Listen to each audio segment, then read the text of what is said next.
IFM News. Good afternoon po. Ako po si Police Captain Aldrin Damayo po, ang Operation Officer po dito sa San Carlos City Police Station po. Sir, matanong po namin ang naganap na insidente dun po sa kinasangkutan po ng dalawang lalaki na namatay dahil nga po sa banggaan ng motor at ng isang umanong L300 pa. Yes po. Ito po nangyari kahapon, mga alas 6 ng gabi doon po sa Provincial Road, doon po sa Barangay Kuliling po sa San Carlos City po. Itong dalawa, ito po ay nakamotor. Ito po ay magama. Taga Barangay Magtakim po sa San Carlos City. Ito na pong driver ng L300. Ito po ay taga Barangay Binalay, Malasiki po. Nangyari po ito, itong motor galing po doon sa Barangay Lilimasan. Ito po sila ay mga chainsaw operator po. Galing sa kanilang amo. Siguro po pauwi na sila. Itong L300 po, driver ng L300 galing po dito sa bayan. Pauwi na po siya sa Malasiki, sa kanilang bahay po. Habang nagbabaybay po yung L300, ito po siya ay nag-overtake po sa isang tricycle. Hindi po niya napansin na kinuha po niya yung lane ng motor. At ngayon na po, yung nangyari ay nabangga po niya itong dalawa po. Sa kasamaang pamalad po, namatay po yung magama. Sir, nung naganap po ba ang insidente na ito ay nakasuot po ba sila ng helmet or ano po mga protection sa kanilang katawan? Itong dalawa, nakita po namin sa CCTV ay hindi po sila nakasuot ng helmet po. Driver po sila ng motor. Hindi po sila nakasuot ng mga safety, mga gadgets po. Kasama na po yung helmet po nila. Hindi po sila nagsusuot po. Wala naman pong lasing sa kanila? Wala po ang lasing sa kanila. Hindi naman po lasing yung driver ng L300. At saka sabi naman po doon, batay po sa investigasyon na nakuha namin, hindi po lasing din po yung magama po. Tatanong ulit po ba yung driver, sir, kung bakit po siya nagmamadali at nakuha niya po yung linya? Ay siya po ba yung nagmamadali? Kaya mabilis po kanyang patakbo? Ano po ang dahilan bakit po hindi niya po napansin sa kanyang patakbo ay yung magama po? Batay po sa investigasyon namin na nakuha po, ang normal speed lang naman po niya, siguro mga 50, and medyo madaling po kasi nag-overtake ko siya dun sa tricycle. Hindi po niya napansin yung motor na siguro baka mahina lang po yung ilaw. Pero nung nakita namin sa CCTV po, may ilaw naman po yung motor. Hindi lang po siguro niya napansin po yung napaparating po yung motor, and wala na po siyang panahon para umiwas po. Kaya nabangga po niya yung motor po. Hindi po naka-reflectors, madam? Hindi po. Nakita po namin sa hindi po naka-reflectorize vest yung driver po ng motor po. Ito po bang pinangyayhan po ng incident ni sir ay ito po ba ay accident prone area or ilang aksidente lang po ang naitala doon? Ay hindi naman po siya accident prone area po.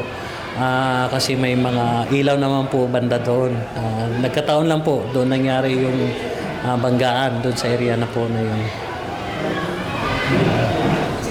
Sa ngayon po nasa posible na po ang driver po. Ang driver po ng L300 nasa kustodiya na po ng PNP, and hinahanda na po natin yung mga papeles po para makaswan po natin siya doon para po sa korte po.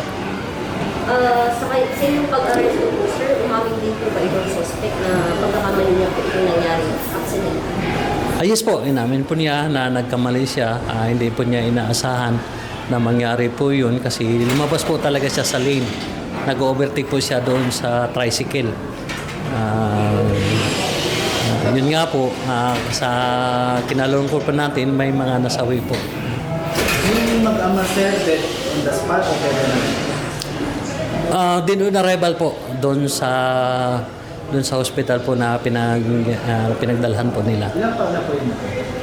Yung magama po ito sila. Yung isa is 58 years old at saka yung isa is 26 years old po.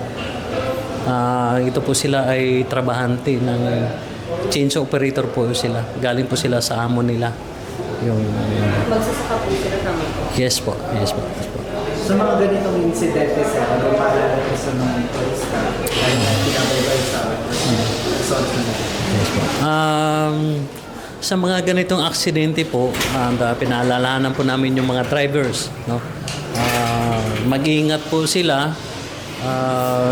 Kung sakali po, mag-extra ingat po kung sakali mag-overtake sila, siguraduhin po nila na clear na yung paparating na sasakyan. At doon po sa mga nagmumotor po natin, magsuot po tayo ng mga safety gear natin, kasama po yung helmet at saka yung reflectorized vest po, para makita po kaagad. Pag nailawan po kasi yun, makikita po yung tao po. Sa mga ganitong incident po, sir, last na lang po. Sa mga ganitong incident po, sir, gaano po kahalaga yung reflectorized vest at ordinary sa mga natutupad po? Ayos po, mahalaga po itong reflectorized vest po ito. Kasi pag, gaya ng sabi ko po, pag nailawan to, makikita kaagad to. Makikita kaagad. Nailawan siya ng sasakyan, makikita kaagad to. Malayo pa lang makikita. Ibig sabihin, mayroon pang tsansang umiwas. May pagkakataon pang umiwas. Yung mga motorista, pag nakita nila itong pag nailawan itong reflectorized vest na ito. Pag suot po ng mga motorista itong reflectorized vest. Sir, last naman po sa akin. Regarding sa reflectors, may mga nahuhuli po ba tayo ito kung may dalos po ba? Yes po. Ang San Carlos City Police Station po ay mahigpit po. Pinapatupad po, ini-enforce po natin yung hinigpitan po natin yung pagsusuot ng reflectorized vest po. Sa katunayan, marami halos gabi-gabi. May pa kaming nahuhuli, natitikitan. Pero marami namang sumusunod at sa pagsusuot po ng reflectorized po. Paalala din sa mga kagaya kanina na magsuot po tayo ng reflectorized vest at saka yung mga safety gadget o safety equipment po sa pag natin na pagmumotor po natin.